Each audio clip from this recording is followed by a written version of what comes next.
It all started when me and a couple of my buddies proposed an esports team to our school administration. We spent months going back and forth with presentations, budget proposals, and proving that competitive gaming was just as legitimate as traditional sports. After what felt like forever, they finally approved it. When the school announced the esports team at the beginning of the year, we got an overwhelming response. Around 50 kids signed up, with about 12 joining the middle school Super Smash Bros. Ultimate Team, which was our main game.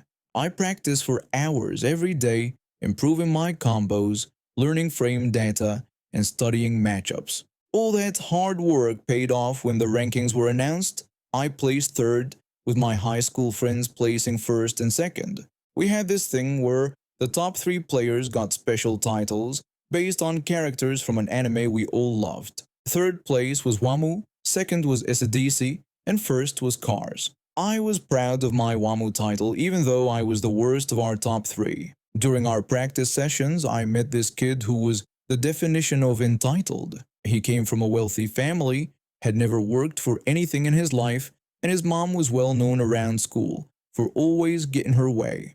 This kid was incredibly annoying and cocky. Whenever he lost a match, he'd complain and call everyone spammers. He was constantly in my face, demanding rematches and throwing tantrums when he couldn't beat me. What really bothered him was that I had the WAMU title and he didn't. He would constantly complain that I didn't deserve to be third and that he should have that title instead. I'd just shrug it off and focus on improving my gameplay. One important detail: I was in middle school while my two friends were in high school. Near the end of the semester, our coach called a meeting about the future of our team. During this meeting, he announced that I would be moving up to the high school team despite being a middle schooler. I was ecstatic. My friends high-fived me as I celebrated. The entitled kid, however, completely lost it. He loudly questioned why I was getting moved up, claiming that I sucked at the game. Our coach explained that I had earned the spot by outperforming most middle schoolers and even beating some high school players, which is why I had the WAMU title. The entitled kid insisted that I didn't deserve it and that the situation wasn't fair. At this point, the kid was actually crying and our coach ended the meeting. I told my mom about it later and she just laughed and congratulated me. The next day at practice, I was walking into the room when I heard an exaggerated throat clearing behind me. I turned around to see a skinny, pale woman standing there with her arms crossed. She asked if I was the third-ranked player. I confirmed that I was while explaining that I was heading into practice but could spare a minute for her. I recognized her as the entitled kid's mom, and my stomach dropped. She acknowledged that she'd heard about my promotion to the high school team and called it impressive in a tone that suggested she didn't mean it. I awkwardly thanked her, but I could tell by her voice that this conversation wasn't going anywhere good. She mentioned that she knew I had met her son and explained that he really wanted to join the high school team to play with the older kids. Then she actually asked if I would please give up my spot for her boy. I flatly refused. When she demanded to know why I wouldn't give up my spot, claiming I didn't deserve it anyway, I politely explained that while I respected her son, I didn't think he was ready for the high school team. I told her that I had earned my chance through practice and added that I probably didn't even have the authority to give away my spot. She reluctantly accepted this and asked who she could talk to about the situation. I offered to take her inside to speak with our coach. I was getting annoyed but tried to stay polite. We went inside and I joined my friends to play some games while explaining what happened. They laughed and told me she was crazy.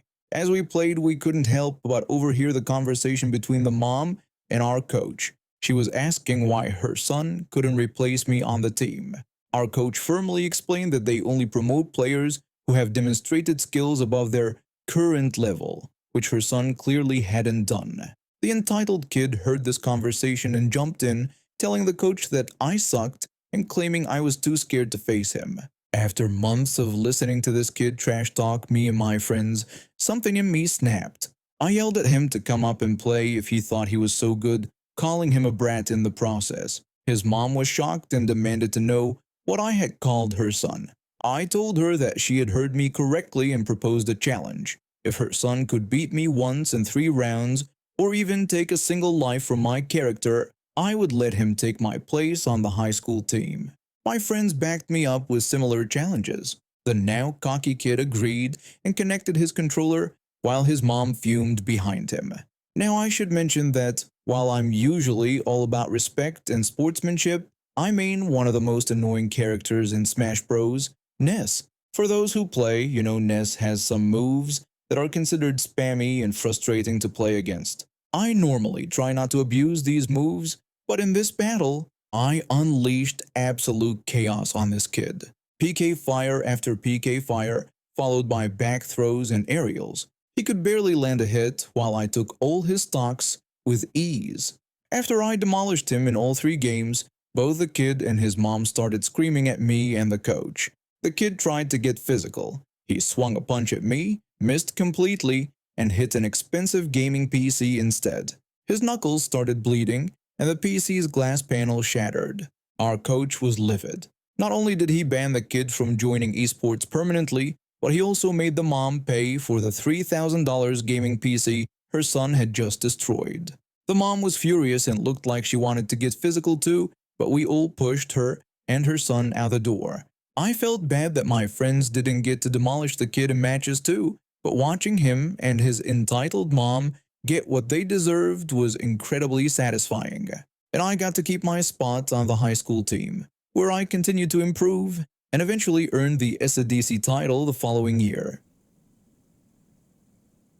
A few years back, I landed a job at one of those big pet retail chains. You know, the ones with everything from hamsters to betta fish to premium dog food. My shift started pretty early, but not crack of dawn early. I'd come in a couple hours before the store opened to the public to clean all the animal enclosures, feed the critters, and make sure everything looked presentable for customers. There was another crew that came in even earlier than me, the restocking team. They'd show up around 4 a.m. on delivery days, twice a week, to unload trucks and get merchandise on the shelves. We rarely crossed paths except for maybe 15 minutes of overlap as they were finishing and I was starting. Our break room was nothing special, just your standard setup with a refrigerator, microwave, a wobbly table with mismatched chairs, and some small lockers where we could stash our personal belongings. There were also vending machines for snacks and sodas, but those things were seriously overpriced.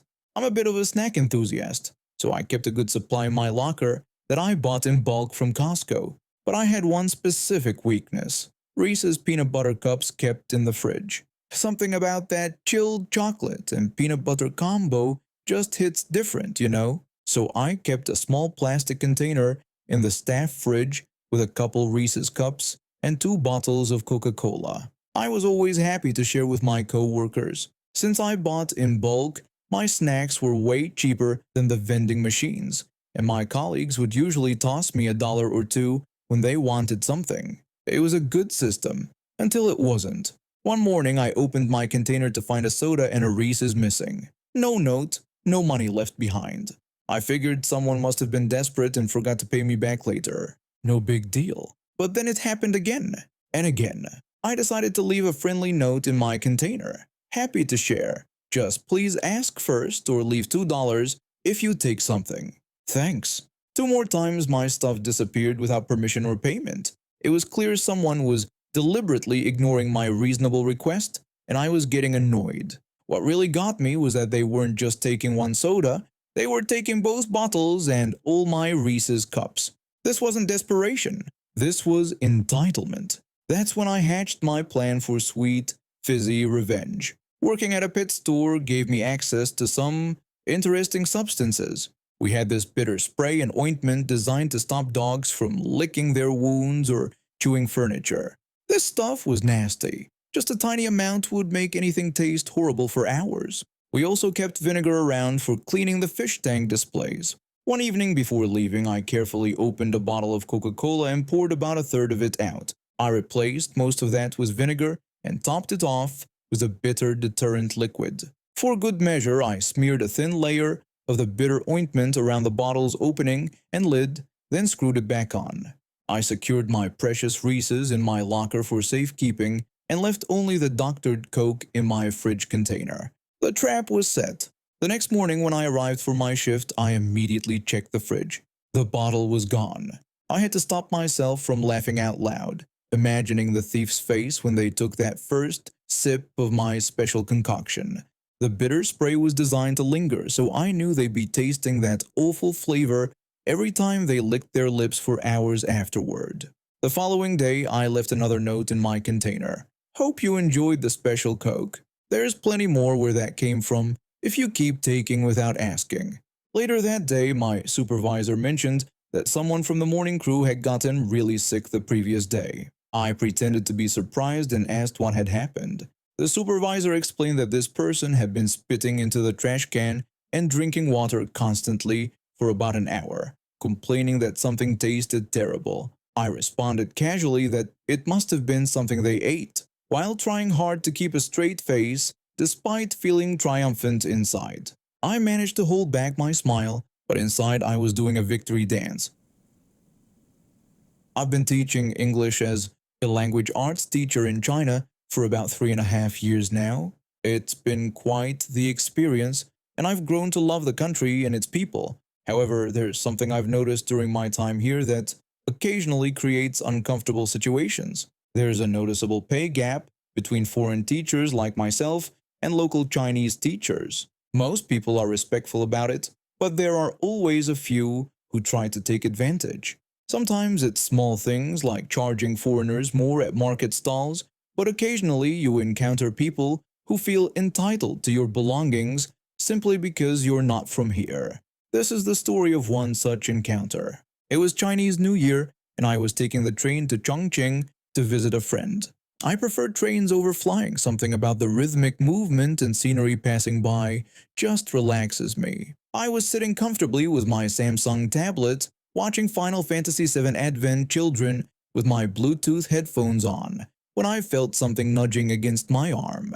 I looked over to see a young boy, probably around 8 or 9 years old, trying to peek at my screen. He seemed fascinated by the movie. Being a teacher, I'm used to curious kids, so I turned off my Bluetooth and adjusted the tablet so he could watch too.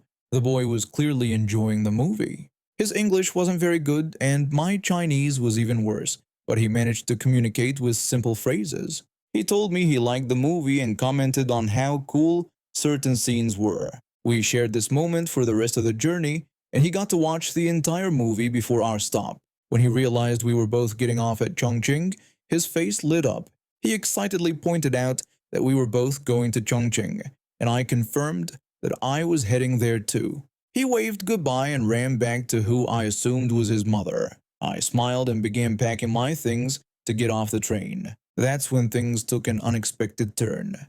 A woman approached me with a boy in tow. In perfect English, she demanded that I give her my tablet. I was sure I must have misheard her, so I asked her to repeat herself. She clarified that she wanted me to give her my tablet because she wanted her son to have it. Was this some kind of joke? I refused. Her response was what really got under my skin. She told me that since I was a foreigner, I could just buy another tablet. Now, I don't know if the kid actually asked for my tablet or if this was entirely his mother's idea. Either way, I wasn't about to hand over my expensive device to a stranger. I come from a family that taught me to never let anyone make me feel less than others or take away my dignity. I explained to her that I couldn't just buy another one as I had to save up for this one, and suggested she could do the same. She insisted that I should give her mine and stop being selfish. At this point, I was losing patience with this entitled attitude. I told her she could stop being an entitled witch and buy her own tablet. I'd never seen someone embody the surprised Pikachu meme so perfectly in real life. To add insult to injury, I made a dismissive gesture and told her to shoo away, as if she were a pest. She walked away, and I thought that was it. A few minutes later, she returned with a police officer. She was standing behind him with a smug, triumphant look on her face while speaking rapidly in Chinese. The officer thankfully spoke excellent English and was very polite. The officer told me that the woman had accused me of stealing her tablet. I let out a deep sigh. I had already wasted enough time on this nonsense. When I'm really frustrated and want to make my point clear, I tend to turn cold and direct. My students call this my Bing Laoshi, ICE teacher, mode. I proposed a deal to the officer. I explained that I would use my fingerprint to unlock the tablet, and if it didn't work, she could have it. But if it did work, I would bash her face in. Both the woman and the officer looked shocked. The officer asked if I was serious, and I confirmed that I was. The woman seemed to realize she was caught in her lie and tried to leave, but I wasn't finished. I called out to her, asking where she was going and reminding her that she had claimed the tablet was hers. She looked to the police officer for help, but he just spoke to her briefly in Chinese. I could tell he wasn't interested in entertaining her false claims. I berated her for having the nerve to try to take something of mine just because I was a foreigner. I told her she was disgusting and should be ashamed of herself. The woman's face was a mixture of fear, shock, and anger. I asked her pointedly if the tablet was hers. She quietly admitted that it wasn't. I pressed her to speak up and she said the tablet belonged to me. She finally admitted the truth, grabbed her son, and hurried away. Despite his mother's objections, the boy turned back to wave goodbye to me. I smiled and waved back. The officer inquired if I had been serious about hitting her. I told him the truth. I would never hit a woman over an object. He laughed and wished me a happy Chinese New Year. When I finally reached my friend's place and told them about what happened, we had a good laugh about the absurdity of it all. Just another story to add to my collection of experiences living abroad. I've always had a serious sweet tooth. Growing up in the South, sweet tea was a staple, but I liked mine extra sugary, so much that my family joked I was drinking sugar with a hint of tea. Even store-bought sweet tea wasn't sweet enough for me. After moving to the city for work a few years ago, I found myself missing home comfort foods. When a Meat and Three restaurant opened near my apartment, I was thrilled. For those unfamiliar, a Meat and Three is a Southern-style restaurant where you choose one meat and three side dishes for a fixed price. Simple, hearty food, reminiscent of Sunday dinners at Grandma's house. Last weekend, after a stressful work week, I visited with two co-workers who had never experienced Southern cuisine. The restaurant had a welcoming atmosphere with checkered tablecloths and the smell of fried chicken in the air. When I ordered sweet tea, the waitress told me theirs was extremely good and very, very sweet. Something in her tone, a slight challenge perhaps, triggered my competitive side. I boasted that there was no such thing as tea being too sweet for me, declaring there was no way in hell it would ever be too sweet for me to drink. She raised an eyebrow and gave me a knowing smile, trying to give me an out by asking if I was sure since they made their tea fresh and could make it extremely sweet. Guess I should have recognized this warning. When someone questions if you're sure, it's usually a sign to reconsider. But with my co-workers watching, my pride wouldn't let me back down. I doubled down, insisting I was 100% sure they couldn't make it too sweet for my taste. She walked away with a slight smirk that should have been my second warning. My co-workers exchanged looks, looking amused as one asked if I really liked my tea that sweet.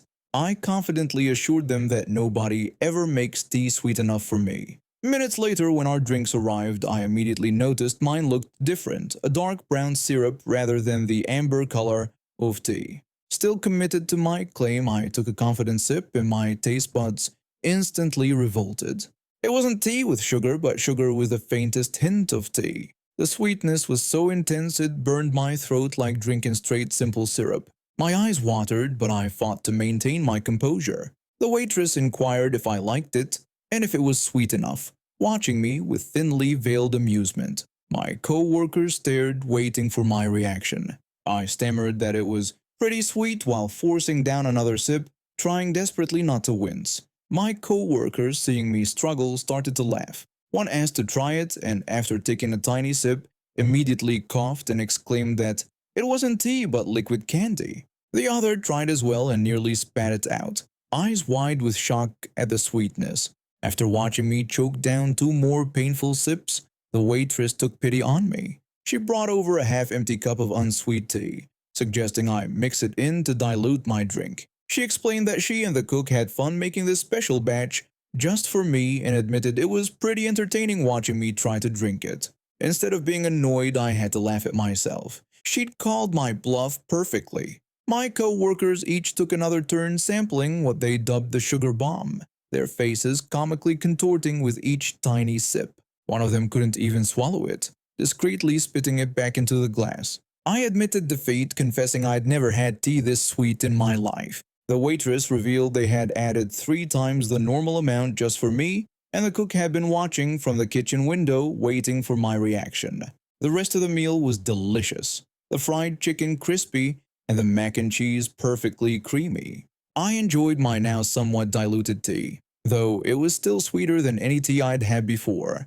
When we were getting ready to leave, I happened to look at the bottom of my glass. There, sitting innocently, was a quarter-inch layer of undissolved sugar granules. I pointed it out in surprise, and the waitress explained they had put so much sugar in that it physically couldn't all dissolve in the liquid. She joked that it was probably for the best. If I'd somehow consumed all of it, I might have ended up in a sugar coma right there in the restaurant. We all had a good laugh, and I made sure to leave her an extra tip for being such a good sport about my arrogance. Since then, whenever I return, which is pretty often now, I always order my sweet tea, regular sweet, not me sweet. The waitress and I share a knowing smile, and sometimes when I bring new friends, she tells them the story of the sweetest tea challenge and how I finally met my match in a battle of sweetness I was destined to lose.